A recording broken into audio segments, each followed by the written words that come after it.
Finally নিয়ে এলাম এই বছরের সবচেয়ে আলোচিত মুভি কালকি। 980 মুভির এক্সপ্লেনেশন, যারা এতদিন ধরে আমাকে বলে যাচ্ছিলে তাদের অপেক্ষার পালা শেষ হতে চলেছে। মুভির কি ইন্ট্রো দিব সেটা আসলে খুঁজে পাচ্ছিলাম না, তবে এটা বলে রাখি মুভিটা কিন্তু হেভি মজা। তাই ইন্ট্রো ছাড়াই শুরু করছি আজকের এক্সপ্লেনেশন। তবে তোমাদের কাজ হলো ভিডিওটাতে লাইক, কমেন্টস ও শেয়ার করে আমাকে সাপোর্ট করা। তো চলো শুরু করে আজকের ভিডিও। মুভি শুরু হয় মহাভারতের কুরুক্ষেত্র যুদ্ধ দেখিয়ে, যেখানে দেখা যায় যুদ্ধের শেষে এখনো সেখানে বেঁচে আছে গুরু দ্রোণাচার্যের পুত্র অশ্বত্থামা। হস্তিনাপুরের সিংহাসনের জন্য কৌরব এবং পাণ্ডবদের দুই পক্ষের এই লড়াইয়ে প্রাণ যায় বহু মানুষের। অশ্বত্থামা লড়াই করেছিল কৌরবদের পক্ষ নিয়ে। যুদ্ধে নিজের বাবা দ্রোণাচার্যের মৃত্যু হলে অশ্বত্থামা তার হিতাহিত জ্ঞান হারিয়ে ফেলে। তাই সে রেগে গিয়ে তার ব্রহ্মাস্ত্র ছুড়ে মারে অর্জুনের ছেলে অভিমন্যুর স্ত্রী উত্তরার দিকে, যার গর্ভে ছিল পাণ্ডবদের শেষ প্রদীপ। এমন যুদ্ধের নিয়ম বিরোধী কাজ করা ছিল মহা অন্যায়। তাই তো স্বয়ং শ্রীকৃষ্ণ সেখানে উপস্থিত হয়ে এই পাপের কথা জানালে আক্রোশে থাকা অশ্বত্থামাও তার উপরে চড়াও হন। কিন্তু শ্রীকৃষ্ণ তাকে হত্যার বদলে অভিশাপ দেন। তিনি বলেন, তোমার এই পাপের শাস্তি হলো আজ থেকে তুমি অমর। সবাই পৃথিবী ছেড়ে চলে গেলেও তুমি হাজার হাজার বছর ধরে বেঁচে থাকবে।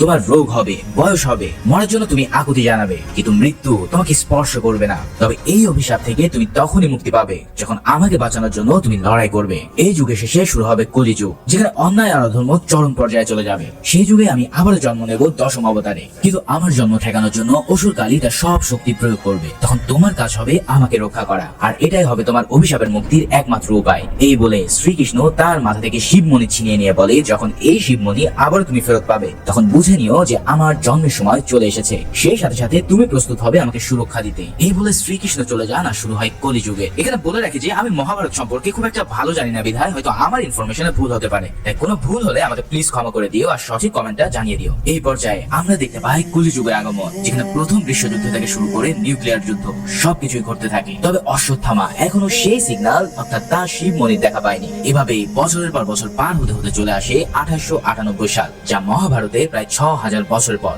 এরই মাঝে অশ্বত্থামা নিজেকে গুটিয়ে নিয়ে তাপস্য ধ্যানে মগ্ন হয়ে পড়ে। এই 1898 সালে পৃথিবী একদমই চেঞ্জ হয়ে গেছে। পুরো দুনিয়াতে পানি একদম নেই বললেই চলে। চারিদিকে কেবল ধুধু বালুর শহর। সব শহর ধ্বংস হয়ে গেছে, গঙ্গার পানি শুকিয়ে গেছে, পৃথিবীর আকাশ হয়ে উঠেছে বিষাক্ত আর রক্তিম। তবে পুরো পৃথিবীর সব শহর ধ্বংস হয়ে গেলেও কেবল একটা শহর তখনও টিকে আছে, আর তা হলো কাশী। এখানে আরো একটা বিষয় জানিয়ে রাখা ভালো যে পৃথিবীর সব ধ্বংস হয়ে গেলেও একজন সুপ্রিম কাশীতে এমন একটা প্লেস বানায় যেখানে আজকের সময় সবকিছুই আছে, মানে নদী নালা পাহাড় পর্বত থেকে শুরু করে সবকিছু। ধরো এই প্লেস হচ্ছে পুরো পৃথিবীর মধ্যে আর একটা পৃথিবী। তবে এই প্লেস যেটাকে আমরা কমপ্লেক্স বলছি, এখানে কিন্তু সবার ঠাঁই হয় না। যাদের ইউনিট বা সহজভাবে টাকা পয়সা আছে কেবল তারাই এই দুনিয়ায় প্রবেশ করতে পারে। এই কমপ্লেক্সের মেম্বার হতে গেলে একজন মানুষের কাছে 1 মিলিয়ন বা 10 লাখ ইউনিট থাকতে হবে, যেটা কমপ্লেক্সের বাইরে যারা আছে তাদের জন্য বিশাল ব্যাপার। কমপ্লেক্সের বাইরে বিভিন্ন কাজ করে এবং কমপ্লেক্সের মধ্যে থেকে কোনো কাজের অর্ডার নিয়ে এই ইউনিট আয় করতে হয়। এছাড়াও এই শহরে এই ইউনিট বেচা কেনার মাধ্যমে চলতে থাকে। মাঝে মাঝে কমপ্লেক্স থেকে কিছু কাজ ছাড়া হয়, যেমন কাউকে ধরা বা কোনো কিছু নিয়ে আসা।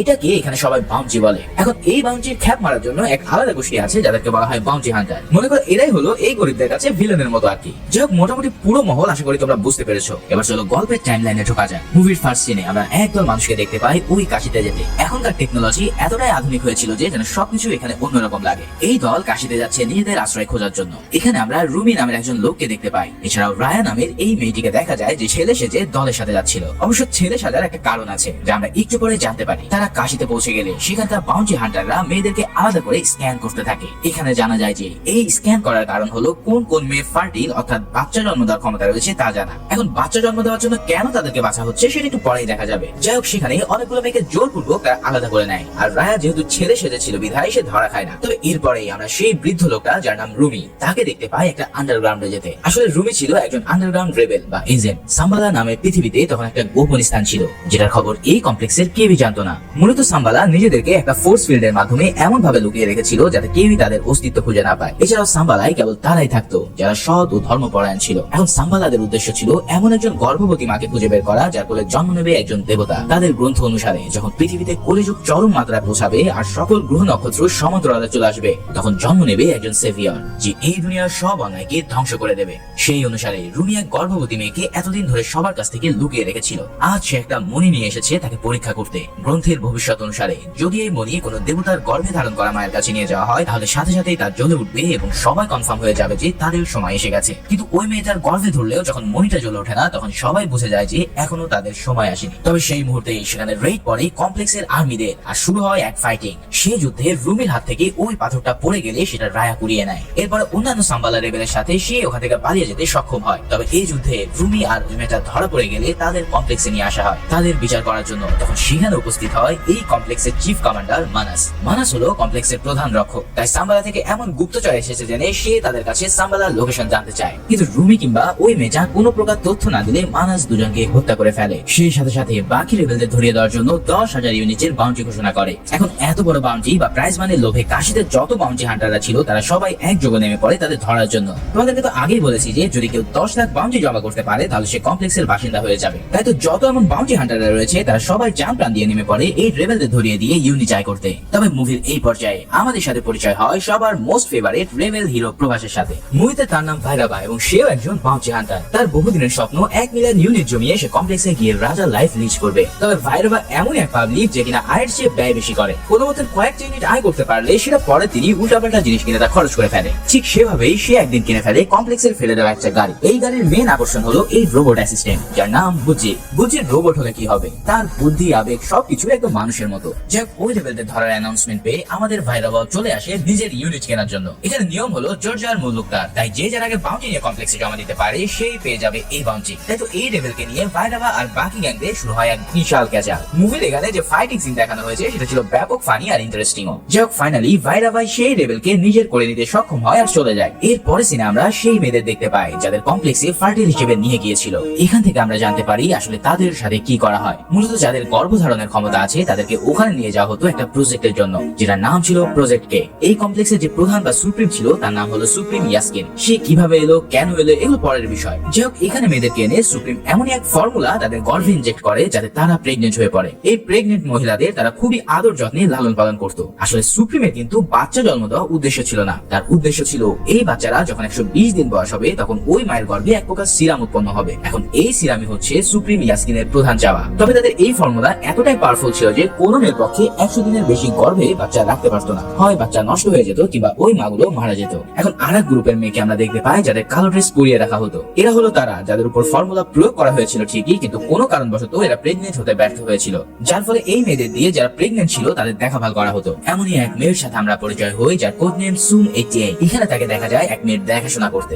যাই হোক, মেয়েদের কাহিনী তো বোঝা গেল, কিন্তু এই সিরাম দিয়ে কি হয় এখন সেটা জানার বিষয়। এখানে আমরা দেখতে পাই কমান্ডার মানাস এক মেয়ের থেকে সিরাম এক্সট্রাক্ট করার আদেশ দিচ্ছে। যদিও বা সুপ্রিম তাকে বলেছিল 120 দিনের উপরের বাচ্চার সিরাম লাগবে তার, কিন্তু সায়েন্টিস্টরা বলছে তারা শত চেষ্টা করেও কোনো মেয়েকে 100 দিনের উপরে রাখতে পারছে না। অবশেষে বাধ্য হয়ে মানাস এই 98 দিনের প্রেগনেন্ট মেয়েটি থেকে এক বিশেষ যন্ত্রে রেখে তার থেকে সিরাম এক্সট্রাক্ট করে নেয়। তবে প্রচন্ড কষ্টে আর ধকল সইতে না পেরে মেয়েটা সিরাম দেওয়ার সাথে সাথে মারা যায়। এরপর তারা মেয়েটাকে একটা বিশেষ ট্যানেলের মধ্যে ফেলে দিয়ে আগুনে পুড়িয়ে মারে। মোট কথা এখানে মেয়েরা জাস্ট একটা সিরাম উৎপাদন মেশিন ছাড়া আর কিছুই না। এই ঘটনার পর সায়েন্টিস্টরা মানাসকে খুব করে ধরে এটা জানার জন্য যে কেন সুপ্রিম 120 দিনের বেশি বয়সে সিরাম লাগবে। এখন এই কাহিনী মানাস নিজেও জানে না, কিন্তু সায়েন্টিস্টরা বলে যদি আসল কারণ তারা জানতে না পারে তাহলে কোনোভাবেই আমরা এই বাচ্চার বয়স বাড়াতে পারবো না। এই সব শুনে মানাস সিদ্ধান্ত নেয় সায়েন্টিস্টদেরকে সুপ্রিম ইয়াসকিনের সাথে দেখা করানো। সেখানে রওনা দেওয়ার আগে সায়েন্টিস্ট আবার খেলে এক অন্য খেলা। সে ওই সিরামের বদলে এক বিশেষ সিরাম সাথে করে নিয়ে যায় ইয়াসকিনকে মারার জন্য। যাই হোক, এরপর তারা রওনা দিলে প্রথমে তাদের সাথে দেখা হয় কাউন্সিলর বানির সাথে। বানি এরপর তাদের নিয়ে এক বিশাল লিফটে চলে বসে আর সেটা নিয়ে চলে যায় ইয়াসকিনের কাছে। এরপরে আমরা দেখতে পাই সেই কাঙ্ক্ষিত ভিলেন বা ডিভিল সুপ্রিম ইয়াসকিনকে। একদম রোগা এবং বিভিন্ন তার জোড়া লাগানো এই লোকই নাকি তাদের কমপ্লেক্সের সুপ্রিম। কোন বিশেষ এক বলে সে পানির উপর ভেসে আছে আর তার চারিপাশে ঘুরছে 5টি বল। এই বলগুলোই তার হাতের কাজ করে থাকে। মোট কথা সে দেখতে একদমই যাচ্ছে তাই আর ভয়ঙ্কর। এরপর মানাস তাকে ওই সিরাম তুলে দিলে দেখা যায় ইয়াসকিন তার বুকের এক ফুটোয় ঢুকিয়ে নিজেকে চার্জ করে নিচ্ছে। তার মানে এটা পরিষ্কার যে সুপ্রিমের বেঁচে থাকার জন্য হয়তো এই সিরামগুলোই একমাত্র ভরসা। কিন্তু এবার তো সিরামে ভেজাল ছিল, তাই তো ভালো হওয়ার বদলে সুপ্রিম ধূপ করে পানিতে পড়ে গিয়ে গায়েব হয়ে যায়। কেউ তো বুঝতেই পারে না যে কাহিনী কি। কিন্তু একটু পরে সে রুদ্রমূর্তি ধারণ করে বিকজ ভয়ানক ভাবে উঠে পড়ে আর ঠিকই সায়েন্টিস্টের গলা চেপে ধরে জানতে চায় যে সে কেন তাকে হত্যা করতে চাইছে। তখন সায়েন্টিস্ট তার হাতে ছুরি দিয়ে তাকে আঘাত করে, কিন্তু এই আঘাতে সুপ্রিমের কিছুই হয় না। সে জানায় এসব মৃত্যু সে অনেক আগে পার করে এসেছে। সায়েন্টিস্ট তাকে বলে আমি মানুষদের তোর হাত থেকে বাঁচানোর জন্য তোকে মারতে চাই, কিন্তু সুপ্রিম জানায় সেই কাজ তো আমি নিজেই করছি। তোরা মানুষেরা নিজেদের জন্য প্রকৃতি ধ্বংস করেছিস, তাই আমি প্রকৃতি বাঁচানোর জন্য তোদের ধ্বংস করছি। এই বলে সে তার এক ফোঁটা চোখের জল ওই সায়েন্টিস্টকে খাওয়াতে সে ছটফট করে মারা পড়ে। তার মানে কি বুঝতে পারছো কি ভয়ানক পাওয়ারফুল এই সুপ্রিম? এরপর সে কমান্ডারকে আদেশ দেয় যেন এবার সে যে করেই হোক 120 দিনের সিরাম তার জন্য রেডি করে রাখে। এই বলে সে আবারও তার ধ্যানে বসে। তবে এরপরের সিনে এক চমক দেখা যায়, গর্ভধারণে রিজেক্ট হওয়া সুম 88 কোনো একভাবে প্রেগনেন্ট হয়ে বসে আছে, আর তার গর্ভের সন্তানের বয়স 150 দিন। যেখানে কারোর 100 দিনের উপরে বাচ্চা থাকে না, সেখানে সুমের 150 দিন মিরাক্কেল ভাবে প্রেগনেন্ট হয়ে আছে। তবে সে এই কথা কাউকে বলে না, কারণ সে চায় এই বাচ্চাকে পৃথিবীতে জন্ম দিতে। কিন্তু অমন জায়গায় তো এই কথা গোপন রাখা অসম্ভব। তাই তো সে একদিন ধরা খেয়ে যায় তার বান্ধবী লিলির কাছে। লিলি এই কথা কমপ্লেক্সে জানিয়ে দিতে চায়, কারণ এই 150 দিনের সিরাম যদি সুম তাকে দিতে পারে তাহলে তাকে তারা রানীর মতো করে রাখবে। কিন্তু সুম কোনোভাবে রাজি হয় না। তখন লিলি বলে, আচ্ছা ঠিক আছে, আমি দেখছি কি করা যায়। এক্সপ্লেনের এই পর্যায়ে তোমাদের থেকে 2 মিনিট সময় যায়। তোমরা তো জানো ইতিমধ্যে বিগত সরকার বিলিয়ন বিলিয়ন ডলার পাচার ও আত্মসাৎ করে আমাদের অর্থনীতিকে একদম বসিয়ে দিয়েছে। তাই সামনের দিনগুলোতে টাকার মান কমার সাথে সাথে বাড়বে ইনফ্লেশনও। তাই যদি ইনভেস্ট করার মতন কোনো জমানো টাকা থাকে তাহলে এটাই সময় কাজে লাগানোর। আর এই ইনভেস্টমেন্টের জন্য পারফেক্ট প্লেস হচ্ছে ট্রেডিং। যারা ট্রেডিং সম্পর্কে অবগত আছে তারা তো জানোই ট্রেডিং কেমন একটা স্মার্ট স্কিল। তাই ট্রেডিং করার জন্য আমার প্রথম পছন্দ বিনোমো। বিনোমোতে রিয়েল মানি ডিপোজিট ছাড়াই তুমি $10,000 ডেমো ট্রেড করতে পারো। প্রথমে ট্রেডিং ভালো করে শিখে নাও আর ডেমো অ্যাকাউন্টে ট্রেড করতে থাকো। এরপর যখন রিয়েল মানি ডিপোজিট করার কনফিডেন্স চলে আসলে তখনই কেবল ডিপোজিট করো। তো চলো এখন তোমাদেরকে বিনোমোতে একটা ট্রেড নিয়ে দেখাই। প্রথমে বিনোমোতে ট্রেডের চার্ট ভালো করে অ্যানালাইসিস করে বুঝলাম প্রাইস এখন উপরের দিকে যাবে। তাই আমি একটা 2000 টাকার আপট্রেড নিলাম 1 মিনিটের জন্য। এখন এই 1 মিনিটে যদি মার্কেট উপরে যায় তাহলে আমি পেয়ে যাবো প্রায় 4000 টাকা। এখন 1 মিনিট অপেক্ষা করি। দেখো ফাইনালি মার্কেট উপরে উঠেছে আর আমিও প্রফিট করে ফেলেছি। এই বিনোমো অ্যাপে ডিপোজিট কিংবা উইথড্র করা অনেক দ্রুত ও সহজ, যা আমাদের সকল মোবাইল ব্যাংকিং দিয়েই করা যাবে। এছাড়াও কোনো সমস্যা হলে ডেডিকেটেড 24/7 সাপোর্ট তো থাকছেই। সে সঙ্গে বন্ধুদের সাথে রেফার করো, পেয়ে যেতে পারো $20 পর্যন্ত বোনাস। তাই যারা আগ্রহী তারা আমার পিন কমেন্টে থাকা লিঙ্ক থেকে বিনোমো ডাউনলোড করে শুরু করে দাও রিয়েল ট্রেডিং। এদিকে আমরা ভাইরাবাকে দেখতে পারি তার বাউন্টি নিয়ে কমপ্লেক্সের দিকে যেতে। তবে তার যে বাউন্টি আছে সে বলে, তুমি আমার হিরো, আমি বহু লোকের কাছ থেকে তোমার গল্প শুনেছি, তুমি নাকি আজ পর্যন্ত কার কাছে হেরে যাওনি, তাই প্লিজ আমাকে মুক্ত করে তোমার সাথে থাকতে দাও। তখন ভাইরাবার মন কিছুটা নরম হয়, তবে সে জানায় আমি হচ্ছে একজন সেলফিশ মানুষ, আমি কেবল আমার নিজের স্বার্থ নিয়ে ভাবি। এরপর সে জানায় কিভাবে ভাইরাবা এই কাশিতে এলো। সে যখন একদম বাচ্চা ছিল তখন যুদ্ধ তাকে অনাথ করে দেয়। সেই সময় এক ক্যাপ্টেন তাকে কুড়িয়ে নিয়ে তার সাথে নিয়ে যায়। সেই ক্যাপ্টেন ছিল এক তুখোড় যোদ্ধা। সে ভাইরাবাকে সকল যুদ্ধ শেখানোর পাশাপাশি এও শেখায় যে কিভাবে এই দুনিয়ায় সেলফিশ হয়ে বাঁচতে হয়। তবে এক সময় তার ক্যাপ্টেনের বীরত্ব দেখে কমপ্লেক্স তার উপরে বাউন্ডারি ধরিয়ে দেয়। ক্যাপ্টেনের সব ভালো দিক থাকলেও সে ছিল একজন জুয়ারি। জুয়ায় সব হারিয়ে একদম শেষে সে ভাইরাবাকেও বিক্রি করে দেওয়ার সিদ্ধান্ত নেয়। তবে ভাইরাবা ইতিমধ্যে শিখে গিয়েছিল যে কিভাবে সেলফিশ হতে হয়। তাই তো ভাইরাবাকে বিক্রি করার আগে সে নিজেই ক্যাপ্টেনকে ধরিয়ে দিয়ে বাউন্ডারি নিয়ে নেয়। এই কাণ্ডে ক্যাপ্টেন না রেগে গিয়ে উল্টো অনেক খুশি হয়ে যায় তার বুদ্ধি দেখে, কেননা এই বুদ্ধি তো এতদিন সেই শিখিয়েছিল। যাক, এমন গল্প শুনে সবাই বুঝতে পারে যে ভাইরাবা কমপ্লেক্সের মধ্যে যাওয়ার জন্য কেন এত ইচ্ছা পোষণ করে। তবে ভাইরাবা ছিল বেহিসাবি এবং বাকি খাওয়ার ওস্তাদ। তার কাছে ধারের টাকা পায় না এমন কেউই বাকি ছিল না। এমনকি নিজের ঘরের মালিককে সে 10 বছর ধরে তার ভাড়া পরিশোধ করে না। এমনই এক পাওনাদার ছিল রক্সি। যদিও রক্সির ভাইরাবার উপরে কাজ ছিল, তাই তো সে টাকা না চেয়ে তার ভালোবাসা চায়। ইতিমধ্যে রক্সি জানায় সে কমপ্লেক্সে একটা জব অফার পেয়েছে, তাই আজ থেকে সে কমপ্লেক্সে চলে যাচ্ছে। এই কথা শুনে ভাইরাবা বায়না ধরে তাকে যেভাবেই হোক কমপ্লেক্সে 1 সেকেন্ডের জন্য হলেও সে যেন নেওয়ার ব্যবস্থা করে। এখন প্রাসের অনুরোধ তো আর ফেলা যায় না, তাই সে কোন রকম তার জন্য 1 ঘন্টার একটা পাস নিয়ে তাকে কমপ্লেক্সে প্রবেশ করাতে সক্ষম হয়। এই কমপ্লেক্সে ঢুকে ভাইরাবার অনেক দিনের আশা যেন পূরণ হয়। কিন্তু কাজের সাইডে ঢুকেছে দেখে সে কমপ্লেক্সের কিছুই দেখতে পারছিল না। তাই জীবনের ঝুঁকি নিয়ে সে সিদ্ধান্ত নেয় যা হওয়ার হবে, আমি পুরো কমপ্লেক্স ঘুরে দেখতে চাই। তাই রক্সির এক গাদা নিষেধ সত্ত্বেও সে কমপ্লেক্সে গোপনে বেরিয়ে পড়ে। এর মাধ্যমে আমরা দেখতে পাই কমপ্লেক্স এমনই এক জায়গা যেখানে সব আছে। মূলত আজকের দিনে আমাদের কাছে যা প্রাকৃতিক বা যার তেমন মূল্য অনুভব হয় না, সে সবকিছুই সেখানে রয়েছে। কেননা পৃথিবী ধ্বংসের মুখে যেখানে একটা গাছও বেঁচে নেই, সেখানে এমন একটা প্লেসকে নেহাত স্বর্গ বললে ভুল হবে না। এখানে এসে তো ভাইরাবা যেন পাগল হয়ে যায়। সে দেখতে পায় সব বড় লোকেরা টাকার বিনিময়ে একদম বিন্দাস লাইফ পার করছে। একদিনের জন্য সে ও রক্সি মন মতো চিল করে নেয় সেখানে। তবে ফাইনালি গার্ডদের হাতে ধরা পড়লে তাকে লাথি দিয়ে সেখান থেকে বের করে দেওয়া হয়। তবে মুভির আসল কাহিনী শুরু হয় এখান থেকে। এই সময় ঘটতে থাকে সব অলৌকিক ঘটনা। একদিকে কাউন্সিলর বানি গঙ্গার মাঝে খুঁজে পায় 1000 বছরের পুরানো এক ব্রহ্মাস্ত্র, যা দেখে সে পুরোই হতবাক হয়ে যায়। অন্যদিকে সুমিকে টেকনিক্যালি ধরিয়ে দেয় তারই বান্ধবী লিলি, যার ফলে কমান্ডার মানুষ তো পুরো অবাক হয়ে পড়ে। 150 দিনের বার্তা সিরাম সুপ্রিমকে দিতে পারলে সে হয়ে উঠবে আরো শক্তিশালী। তাই তো সুমের কাছ থেকে তারা জোর করে সিরাম এক্সট্রাক্ট করা শুরু করে থাকে। এর অপরদিকে আমরা আবার ওই পিচ্চিমের রায়কে দেখতে পাই, যে কিনা কমপ্লেক্সের লোকদের ধাওয়া খেতে খেতে এক পুরাতন মন্দিরে চলে এসেছে। এই মন্দিরে এসে তার সাথে দেখা হয়ে যায় মহাভারতের যোদ্ধা অশ্বত্থামার সাথে।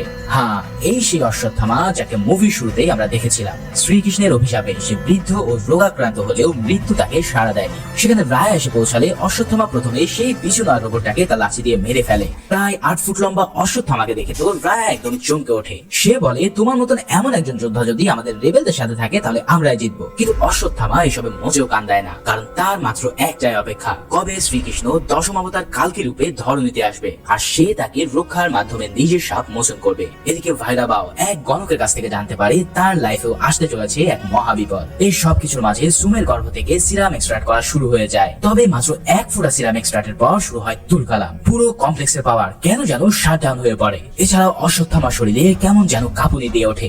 সেই সাথে সাথে কাউন্সিলর বাড়ি যে অস্ত্রটা পেয়েছিল সেটা থেকে দৈবিক শক্তি বের হয়ে তাকে ছিটকে ফেলে দেয়। সব ঘটনা একসাথে ঘটার মানে আমরা বুঝতে পারি আজ কিছু হতে চলেছে। ইতিমধ্যে সবাই খেয়াল করে ওই মেশিনের মধ্যে সুমার নেই। আসলে তার এক্সট্রাক্ট শেষ হওয়ার আগে তাকে চ্যানেলে ফেলে দেওয়া হয়েছে। সে প্রায় মরতেই যাবে, কিন্তু ঠিক সেই সময় তাকে বাঁচিয়ে ফেলে তারই বান্ধবী লিলি। হ্যাঁ, লিলি আসলে তাকে ধরিয়ে দিয়েছিল যাতে এভাবে তাকে সে বাঁচিয়ে নিতে পারে। মূলত লিলিও হলো একজন সাম্বালার আন্ডার কভার এজেন্ট। সে এতদিন ধরে এমন কারোর জন্য অপেক্ষা করছিল যার পেটে 150 দিনের বেশি কোনো বাচ্চার জন্ম নিতে পারে। আসলে সাম্বালা সবাই মানত এমন কারো পেটে জন্ম নেবে একজন দেবতা। তাই তো সে টানেলের গোপন রাস্তা দিয়ে সুমকে কমপ্লেক্স থেকে বের করতে শুরু করে। অন্যদিকে অশ্বত্থামারও সব সংকেত মিলে যায়।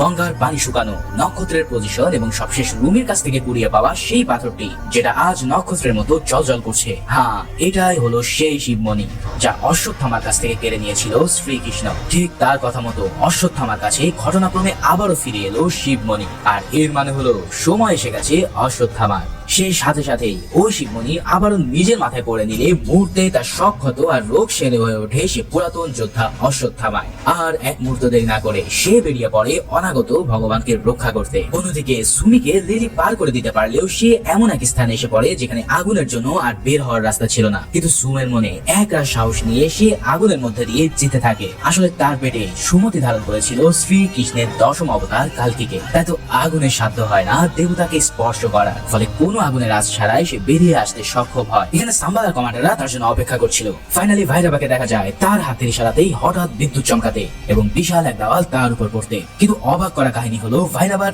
এক হাত দিয়েই তা থামিয়ে দেয়। এই কাণ্ড দেখে সবাই হা হয়ে যায়। এমনকি ভাইরাবা বুঝতে পারে না যে কি হচ্ছে তার সাথে, কিন্তু সে এটা বুঝে যায় যে সে আর আগের মতো নেই। তার মধ্যে চলে এসেছে এক দৈব শক্তি। এই সব ঘটনার মানে হচ্ছে কালী যুগে আসতে চলেছে কালকি। যাক, এই সময় সুমকের রেবেল গ্রুপ নিয়ে পাড়ি জমায় সাম্বালার দিকে, কেননা সাম্বালাই একমাত্র স্থান যেখানে তাকে সুরক্ষিত রাখা যাবে। তবে সুমের পালিয়ে যাওয়ার খবর কমপ্লেক্সে পৌঁছাতেই তারা সুমের উপরে 1 মিলিয়ন ইউনিটের বাউন্ডারি লাগিয়ে দেয়। তার মানে যে মেয়েকে ধরতে পারবে সে পেয়ে যাবে কমপ্লেক্সে ঢোকার অ্যাক্সেস। এমন জ্যাকপটের খবর পেয়ে দলে দলে সব বাউন্টি হান্টাররা হুমড়ি খেয়ে পড়ে তাকে ধরার জন্য। ইতিমধ্যে ভাইরাবার কাছেও এই খবর চলে গেলে সে তো খুশিতে আটখানা হয়ে পড়ে, কেননা এটাই তার ফাইনাল সুযোগ কমপ্লেক্সে ঢোকার। যাক, পুরো বাউন্টি হান্টাররা তাদের উপরে একের পর এক হামলা চালায়। গাড়ির ভিতরে থাকা কায়রা ও জিসান অনেক ট্রাই করতে থাকে তাদের হাত থেকে উদ্ধার হওয়ার জন্য, কিন্তু এই যুদ্ধে কায়রা নিজেকে বিসর্জন দিয়ে সুমিতিকে বাঁচিয়ে নেয়। বলে রাখি, সুম 88 থেকে কায়রায় তার নাম দেয় সুমতি। এরপর তাদের জন্য আর শেষ রক্ষার কেউ না থাকলে তখনই সেই মুহূর্তে হাজির হয় দেবতার রক্ষী অশ্বত্থামা। 8 ফুট উঁচু অশ্বত্থামা তার হাতে থাকা লাঠি দিয়ে একে একে সবগুলোকে গুড়িয়ে দিতে থাকে। একজন মহাভারতের যোদ্ধা, তার সাথে কি এই জামানার কেউ পেরে উঠতে পারে? তবে ঠিক সেই মুহূর্তে এন্ট্রি হয় হিরো রূপে ভিলেন ভাইরাবার। ভাইরাবার ম্যানিপুলেশন পাওয়ার ছিল, যেখানে সে একাই অনেকগুলো কপি হয়ে ধোকা দিতে পারত। এছাড়াও কাল তার অন্যরকম পাওয়ারের অধিকার হওয়ার কারণে শুরু হয়ে যায় অশ্বত্থামা আর ভাইরাবার এক তুখোড় লড়াই। মুভিতে এই লড়াই এমন কড়া লেভেলে দেখানো হয়েছে যা কোনো এক্সপ্লেনেশনই হয় না। মোট কথা যাকে বলে শেয়ানে শেয়ানে লড়াই। মহাভারতের যোদ্ধাও যেন এই 6 ফুটের ভাইরাবার সাথে কোনোভাবেই পেরে ওঠে না। তবে এভাবে টানা লড়াইয়ে ফাইনালি অশ্বত্থামা সক্ষম হয় ভাইরাবাকে বশ মানাতে, এবং এরপর তারা সবাই মিলে চলে যায় সাম্বালায়। এদিকে কাউন্সিলর বাণী মানাসকে ডেকে এনে দেখা যে তারা যে অস্ত্রটি কাল পেয়েছে সেখানে কেউ আজকে হাতই দিতে পারছে না। তার মানে হলো এটা একটা ব্রহ্মাস্ত্র যার নাম গাঞ্জীব। এই গান্ডীব স্বয়ং ব্রহ্মা বানিয়েছিলেন, যা দিয়ে দেবতাদেরও পরাজিত করা যেত। এটা কেবল সেই চালাতে পারবে যিনি দেবতাদের শক্তি ধারণ করে। এছাড়াও সে সেখান থেকে জানতে পারে যে এক বিশাল লম্বা লোক যার মাথায় মণি আছে সে ওই মেয়েটাকে উদ্ধার করে নিয়ে গেছে। তখন বনি সাথে সাথে বুঝে যায় যে এটাই হলো অশ্বত্থামা। পুরাণের ভাষ্য মতে অশ্বত্থামা আবারও জেগে উঠেছে আগত দেবতাকে রক্ষা করার জন্য। সে বুঝে যায় কলিযুগ শেষ করতে অবতার নিচ্ছে কালকি। এখন তারা যদি এই জন্মকে কোনোভাবে আটকাতে পারে তাহলে এই কলিযুগ আরো 6000 বছর লেট করে আসবে। তাই সে মানসকে নির্দেশ দেয় যেভাবে হোক সে যেন মেয়েটাকে ধরে নিয়ে আসে। অন্যদিকে অশ্বত্থামা সহ সবাই পৌঁছে যায় সাম্বালায়। সাম্বালায় সুমিতিকে দেখে সবাই বুঝে যায় যে তাদের গ্রন্থে যে ভবিষ্যৎ ভবিষ্যৎবাণী করা হয়েছিল সেটাই আজ সত্যি হতে চলেছে। সুমিতি হচ্ছে তাদেরই দেবী মা, যার গর্ভে আছে শ্রীকৃষ্ণের অবতার কালকি। তাই তো তার আগমনে শত বছর পর পুরো সাম্বালায় অঝোর ধারায় বৃষ্টি নামে। সবাই সুমতিকে রানীর হালে রাখতে শুরু করে। এরপর দেখা যায় রায়া আর অশ্বত্থামা বসে গল্প করছিল, যেখানে রায়া বলে, তোমার হাতের এই নর্মাল লাঠিটা ফেলে দাও তো, আমরা ভালো কোনো একটা হাইটেক অস্ত্র নিয়ে নেব। যবে অশ্বত্থামা জানায় এটা কোনো সাধারণ অস্ত্র নয়, এটা হলো এক ব্রহ্মাস্ত্র, যার মালিক ছিল তারই বন্ধু কর্ণ। সে তখন মহাভারতের ফ্ল্যাশব্যাক বলতে শুরু করে, যেখানে দেখা যায় তার এবং ব্রহ্মাস্ত্র গান্ডীবধারী কুন্তী পুত্র অর্জুনের লড়াই। যদিও এই গান্ডীবের শক্তির কাছে অশ্বত্থামা ছিল নেহাতি একজন অসহায় ব্যক্তি, তবে সেই সময় তারই বন্ধু কর্ণ এসে তাকে রক্ষা করে। এই লাঠিটা এতটাই পাওয়ারফুল ছিল যে যেটা অর্জুনের গান্ডীবের চেয়েও অনেক শক্তিশালী। কিন্তু এখন এই অস্ত্রের কোনো মূল্য নেই, কেননা শুধুমাত্র কর্ণের ছোঁয়াতেই এই অস্ত্র অ্যাক্টিভ হবে। এই সব শুনে রায়ার যেন কিছুতে বিশ্বাস হতে চায় না। ওদিকে দেখা যায় ভাইরাবা এই যুদ্ধে হেরে যাওয়ার পাশাপাশি কমপ্লেক্সের গার্ডদেরকে সহযোগিতা না করার কারণে ভাইরাবাকে কমপ্লেক্স থেকে আজীবনের জন্য ব্ল্যাক লিস্টেড করে দেওয়া হয়। সেই সাথে সাথে তার জমানো সব ইউনিটি জব্দ করে নেওয়া হয়। এই কাণ্ডে ভাইরাবা তার শেষ আশাও হারিয়ে ফেলে সবকিছু ছেড়ে দিয়ে চলে যায়। মনমরা ভাইরাবা যখন সব আশা ছেড়ে দেয়, তখন ওই যে সাম্বালার এক রেবেলকে সে ধরে এনেছিল, সে বলে, ভাইরাবা তুমি তো হিরো, তুমি আমার সাথে সাম্বালায় চলো, কারণ ওখানে সবাই তোমাকে অনেক আদর করবে। এই কথা শুনে ভাইরাবার মনে একটা কুবুদ্ধি চালু হয়, কারণ একমাত্র এই ছেলেটাই তাকে পারবে আবারও তার মিশন শেষ করতে। কারণ সাম্বালার বাসিন্দা ছাড়া কারোরই জানা ছিল না যে এই সাম্বালা কোথায় লুকিয়ে আছে। যাই হোক, এবার ভাইরাবা তার গাড়িকে আরো অনেক বেশি আপডেট করে নেয় ফাইনাল ব্যাটেলে যাওয়ার জন্য। সেই সাথে সাথে কমান্ডার মানাসকে বলে, আমি একমাত্র পারবো সেই জায়ান্ট যোদ্ধার সাথে ফাইট করতে, তাই যদি আমি তোমাকে সুমতি এনে দিই তাহলে আমার ব্ল্যাক লিস্ট তুলে নিয়ে আমাকে কমপ্লেক্সে জায়গা দিতে হবে। এই অফারে মানাস তো খুব খুশি মনে তাকে রাজি হয়ে মিশনে যেতে বলে। এরপর ভাইরাবা আর তার আপডেটেড গাড়ি নিয়ে ওই ছেলের মাধ্যমে সোজা চলে যায় সাম্বালায়। প্রথমে সবাই তাকে আটকাতে চাইলেও ছেলেটা জানায় যে সে আমাদের পক্ষে লড়াই করতে এসেছে, ফলে কেউই আর তাকে চেক না করে প্রবেশ করতে দেয়। কিন্তু একটু পরে শুরু হয়ে যায় ভাইরাবার তাণ্ডব। সে সুমতিকে নিয়ে যাওয়ার জন্য আবারও যুদ্ধ শুরু করে দেয়। তবে সুমতিকে নিতে হলে তাকে হারাতে হবে অশ্বত্থামাকে। শুরু হয় এক কড়া লেভেলের ফাইট। তবে এরই মাঝে ঘটে যায় এক অন্য কাহিনী। ভাইরাবাকে ট্র্যাক করতে করতে সেখানে চলে আসে পুরো কমপ্লেক্সের ফোর্সরা। তারা জেনে যায় সাম্বালা কোথায় লুকিয়ে আছে। এর জন্য সেই ফোর্স ফিল্ডের বাইরে এসে তারা একের পর এক মিসাইল লঞ্চ করে তার ডিস্ট্রয় করে দিতে থাকে। কিন্তু কিছুতেই কিছু না হলে শেষে মানাস এমন এক বিধ্বংসী পাওয়ার লঞ্চ করে যাতে পুরো পাওয়ার শিল্ড ভেঙে সাম্বালা হয়ে পড়ে একদম অরক্ষিত। ইতিমধ্যে সাম্বালার সকল ফাইটাররা প্রস্তুতি নেয় তাদের জীবনের ফাইনাল ব্যাটেলের জন্য। এখানে এই দৃশ্য দেখে আমার ব্ল্যাক প্যান্থার মুভির কথা মনে পড়ে যায়। হয়তো সেখান থেকে ইন্সপিরেশন নিয়ে এটা করা হয়েছে। যাই হোক, একদিকে ভাইরাবা আর অশ্বত্থামা লড়াই, আর অন্যদিকে কমপ্লেক্স বনাম সাম্বালার ফাইটিং। ভাইরে ভাই, পুরো মুভির মধ্যে এখানে যে লেভেলের ভিএফএক্স, অ্যানিমেশন আর স্ক্রিন প্লে দেখানো হয়েছে তা এক কথায় টপ নচ। প্রচুর ফাইটিং এর মধ্যে মানাস কোনোভাবে সুমতিকে ক্যাপচার করে নিতে সক্ষম হয়, কিন্তু এরই মাঝে মরিও মিশে তার জীবন দিয়ে তাকে উদ্ধার করে নেয়। এর ফলে সুমতি উপর থেকে পড়ে যেতে থাকলে প্রথমে অশ্বত্থামা আর ভাইরাবা দুজনই এক অস্থির ভাবে তাকে বাঁচিয়ে নেয়। তবে বাঁচিয়ে নিলে কি হবে, ঠিকই মানাস এসে এমন এক বেড়াজাল অশ্বত্থামাকে আটকিয়ে ফেলে যে তার কিছুই করার থাকে না। ওদিকে ভাইরাবা আঘাত খেয়ে ইতিমধ্যে সে বেহুশ হয়ে পড়ে আছে। ফলে সুমতিকে নিয়ে ফাইনালি সে কমপ্লেক্সের উদ্দেশ্যে যাত্রা শুরু করে। কিন্তু আসল কাহিনী এবার শুরু হয়। সাম্বালার এক গাছের পাতা পড়ে অশ্বত্থামার সেই লাঠির উপর, আর ওই লাঠিটি এবার স্পর্শ পায় ভাইরাবার। মুহূর্তেই এই সাধারণ লাঠি হয়ে পড়ে এক ব্রহ্মাস্ত্রে। ভাইরাবার উপরে যেন এক দেবতা ভর করে বসে। সে তার ব্রহ্মাস্ত্র দিয়ে টপাটপ সবাইকে উড়িয়ে দিতে শুরু করে। এই দৃশ্য দেখে অশ্বত্থামা পর্যন্ত হা হয়ে পড়ে। যে অস্ত্র কেবল একজন দেবতা চালাতে পারে সেটাই সাধারণ মানুষ কিভাবে চালাচ্ছে। এদিকে ভাইরাবার তার ব্রহ্মাস্ত্র দিয়ে ছুটে যায় মানাসের দিকে। মানাসও তার ফুল পাওয়ার দিয়ে ভাইরাবাকে আটকাতে চায়, কিন্তু এই ব্রহ্মাস্ত্রের কাছে মানুষের অস্ত্র কোনো কিছু করতে পারে না। অসাধারণ এক সুপার পাওয়ার দিয়ে ভাইরাবা তাকে ফাইনালি হত্যা করতে সক্ষম হয়। এই সিনটা পুরো মুভির মধ্যে এতটাই অসাম ছিল যে যা ভাষায় প্রকাশ করা যায় না। সব শেষ হয়ে গেলে ফাইনালি ভাইরাবা সুমিতিকে নিয়ে আসে, কিন্তু ঠিক সেই সময় বুঝি থেকে ভাইরাবা বলে ডাক দিলে হঠাৎ করে যেন ভাইরাবার ঘোর কেটে যায়, যার ফলে আবার সে হয়ে পড়ে আগের চালাক চতুর ভাইরাবাতে। এরই মধ্যে সে যখন দেখতে পায় আরে বাউন্টি তার কোলে, তখন সে এক মুহূর্ত দেরি না করে সুমিতিকে কিডন্যাপ করে নিয়ে যেতে চায়। কিন্তু সুমিতির রক্ষক অশ্বত্থামা ঠিকই তাকে ঠেকানোর অনেক চেষ্টা করতে থাকে। সেই সাথে সে বলতে থাকে, বন্ধু দয়া করে আমার কথা শোনো। কিন্তু ভাইরাবা ঠিকই সুমিতিকে নিয়ে পাড়ি দেয় কমপ্লেক্সের দিকে। ঠিক সেই সময় রায়া এসে প্রশ্ন করে, আচ্ছা একে তুমি বন্ধু বললে কেন? এই লোকটা আসলে কে? তখন অশ্বত্থামা যা বলে তা যেন আমার মাথা ঘুরিয়ে দেয়। মহাভারতের সেই যুদ্ধের ফ্ল্যাশব্যাক থেকে আমরা জানতে পারি যখন গান্ডীভাতে অর্জুন অশ্বত্থামাকে হত্যা করতে চাইছিল, ঠিক সেই মুহূর্তে আরো একটা ব্রহ্মাস্ত্র এসে তার গান্ডীভকে থামিয়ে দেয়। স্বয়ং ব্রহ্মার বানানোর অস্ত্র মোকাবেলা করা মানে তুমি বুঝতে পারছো? ঠিক তখনই আমরা দেখতে পাই সেই অর্জুনকে হারানো ব্রহ্মাস্ত্রের মালিক দেবতা পুত্র কর্ণকে। এই সেই কর্ণ যে ছিল আচার্য পুত্র অশ্বত্থামার মিত্র।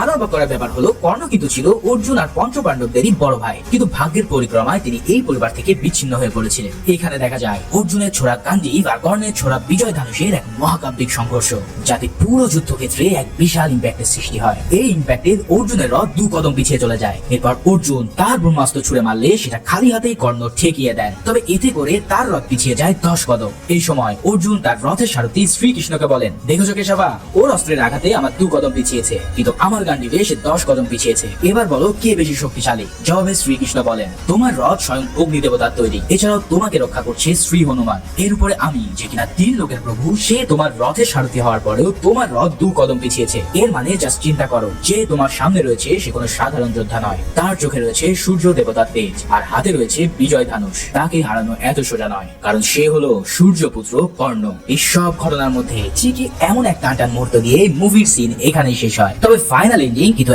এখনো বাকি। সেই সিনে আমরা আবারও দেখতে পাই সুপ্রিমকে। ওই যে সুমতির পেট থেকে যে 1 ফোঁটা সিরাম এক্সট্রাক্ট করা হয়েছিল, এবার সেই 1 ফোঁটাই দেওয়া হয় সুপ্রিম ইয়াসকিনকে। তবে এই 1 ফোঁটা সিরাম পেয়ে ইয়াসকিনের যা হয়, ভাইরে ভাই, জাস্ট কল্পনার বাইরে। মুহূর্তেই সেই রোগা পাতলা ইয়াসকিন হয়ে ওঠে একদম তরতাজা। এই ইয়াসকিন যেন এক অসুরের মতন শক্তি ধারণ করে নেয়। তার মানে তো বুঝতেই পারছো কেন এতদিন সে 150 দিনেরই সিরাম খুঁজছিল। সে জানতো কেবলমাত্র দেবতার জন্মগর্ভেই এতদিনের সিরাম সে পাবে, আর এই সিরামের 1 ফোঁটা দিয়ে সে এতটাই শক্তিশালী হয়ে ওঠে যে গান্ডীবকে কেউ স্পর্শ করতে পারে না, সেটাকে সে এক হাতে তুলে নিতে সক্ষম হয়। উফ, মুভির লাস্টে যে এমন লেভেলের টুইস্ট থাকবে তা ছিল কল্পনার বাইরে। ঠিক এমন এক ইন্টারেস্ট মুহূর্ত দিয়ে শেষ হয় কালকির পার্ট 1 মুভিটি। হয়তো নেক্সট পার্টে আমরা দেখতে পাবো অর্জুন আর কর্ণের মধ্যে ফাইটিং, সেই সাথে সাথে ইয়াসকিনের শক্তি সহ আরো অনেক কিছুরই দেখা মিলবে। সেকেন্ড পার্ট এখনো রিলিজ হয়নি, তবে যখনই রিলিজ হবে তখনই আমি হাজির হয়ে যাব তার এক্সপ্লেনেশন নিয়ে। সে পর্যন্ত সবাই ভালো থাকো, সুস্থ থাকো, আল্লাহ হাফেজ।